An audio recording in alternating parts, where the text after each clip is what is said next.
Good afternoon, everybody. Thank you so much for joining us on the First Alert Desk.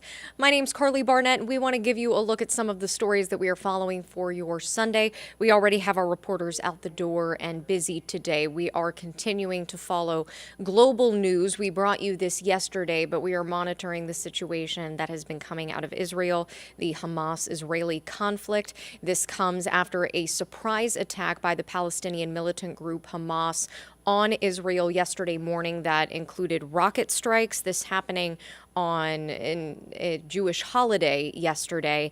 And we now have more information and more updates on this developing situation. So this affects Metro Atlantans and their connection is over there as well. And so we have our reporters kind of working on the local Metro Atlanta connections. You may remember yesterday we brought you the response from some of our Georgia leaders, including Governor Brian Kemp, the mayor of Atlanta, Andre Dickens, Senators Raphael Warnock and John Ossoff, even the Secretary of State, Brad Raffensperger, all showing their support for Israel.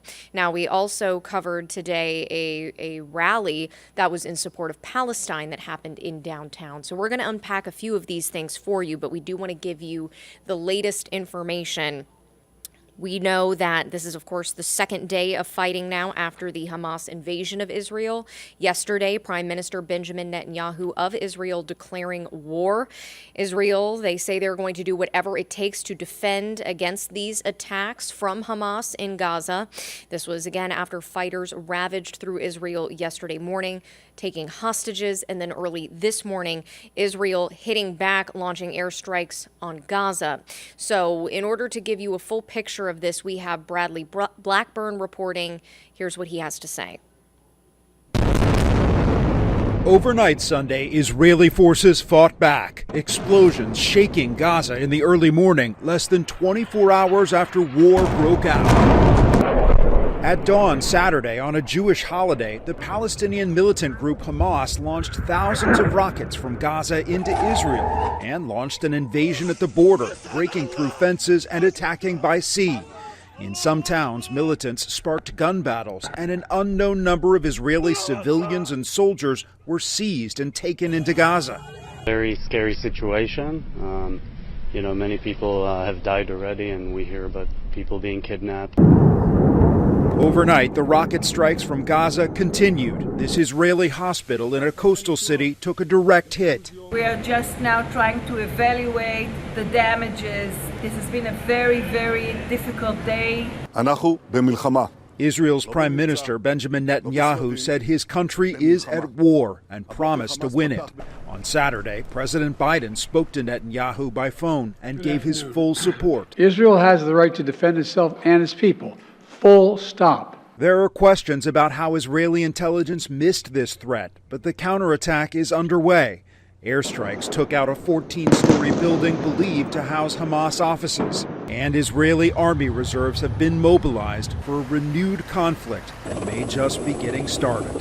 Bradley Blackburn, CBS News, New York.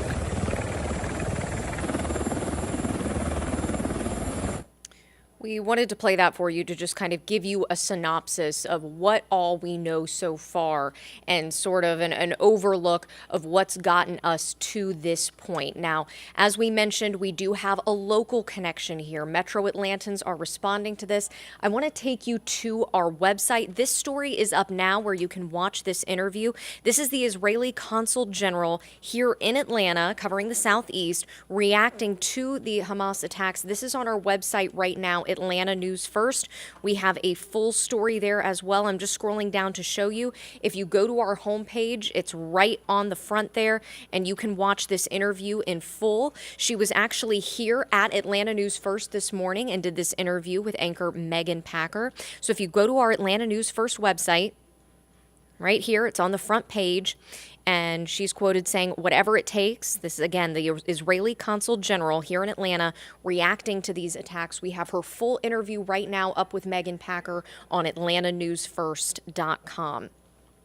Now, that is the angle that our reporter Asia Wilson is going to be working on for us today. She is actually going to be doing a Zoom interview with someone who is in Israel right now who has connections to the Atlanta area, and she is going to be explaining her perspective and what all she has seen transpire in these last 24 hours. So you can join us tonight for that full interview. A quick programming note while we are talking about our newscast tonight is you can join us at 10 on Peachtree TV and 11 on CBS. We do have football coverage today, but we are going to be on air tonight to bring you all the latest information on this. In the meantime, though, you can always continue to catch up with AtlantaNewsFirst.com, as I just showed you that one interview up right now that you can go look at, as well as the Georgia politicians reacting to the conflict. We touched on that yesterday. We have a full web story up on that today as well.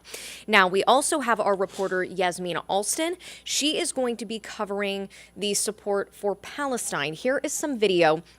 This was in downtown Atlanta this afternoon. This is actually outside of the Israeli consul, where you can see people are showing their support for Palestine. This happened around 1 in the afternoon. Community members meeting out there today. This was at 1100 Spring Street. They say they are standing in solidarity with the, quote, brave Palestinian resistance fighters. So this was sponsored by the local chapter of the Party for Socialism and Liberation, as well as the Palestinian Youth Movement. So they were out there today showing their support for Palestine, and our reporter Yasmina Alston is going to have more of their interviews and what they had to say in response to this. We want to cover this, the full gamut for you. So again, we're going to have a lot more on our app, on our website, and of course on air tonight as well. Something else to note, we did touch on this last night, but that is continuing today, and that is that airlines are scrambling to cancel flights into and out of Tel Aviv. I looked at the website Flight Aware, and so far out of Hartsfield-Jackson, there was just one flight that was routed to Tel Aviv. That has been canceled today. Taking a look nationally, 71 flights were canceled to Tel Aviv. So in light of the conflict that's taking place, airlines are suspending their flights, at least temporarily, until this eventually perhaps gets resolved. But right now, for the foreseeable future, there are no flights into or out of Tel Aviv right now as this conflict continues. Now, we know this is very much a developing story. We are going to continue to keep you updated.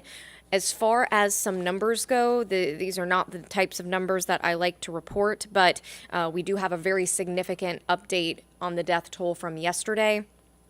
As it stands, according to Israeli media, 700 people have died in Israel. More than 2,000 have been injured. That is according to the latest reports from Israeli media. The Palestinian Health Ministry is reporting that 370 people have died and more than 2,000 have been wounded. As we mentioned yesterday, when between Palestine and Israel, the number was about 400 people. Now, in Israel, it is 700 have died alone, and in Palestine, 370 are dead. So, as we said, unfortunately, we do anticipate that number to keep rising, but a very stark difference, a very sobering number from what we saw yesterday. So again, we have a look at this from a national perspective as well as a local perspective here at Atlanta News First, and we're going to continue to keep you updated. I know this has been a lot of heavy news, but it is important to know what is going on and again how it impacts us here locally. I see Wesley is watching. Thank you so much for joining us, Wesley. We appreciate you checking in as we give you this afternoon update. You can anticipate another one this evening at 8 o'clock where we may have some more updated numbers and information for you there. But in the meantime, just to recap, you can join us at 10 and 11 tonight on Atlanta News First. You can also check out some of the stories that we have up right now on AtlantaNewsFirst.com. I want to end you with this beautiful look outside. It's a gorgeous day here in Metro Atlanta, really feeling like fall. So maybe you got out to enjoy the air show. Maybe you got out to enjoy the Ponce Fall Market, but a gorgeous day there at Lake Lanier. Maybe a little bit breezy if you're on the boat. First Alert meteorologist Cutter Martin, you can join him tonight. He's going to have his First Alert desk update at 8. But in the meantime, I do want to leave you with this beautiful view. Have a wonderful rest of your Sunday. We will continue to keep you updated here online as well as on air. Thank you for joining us.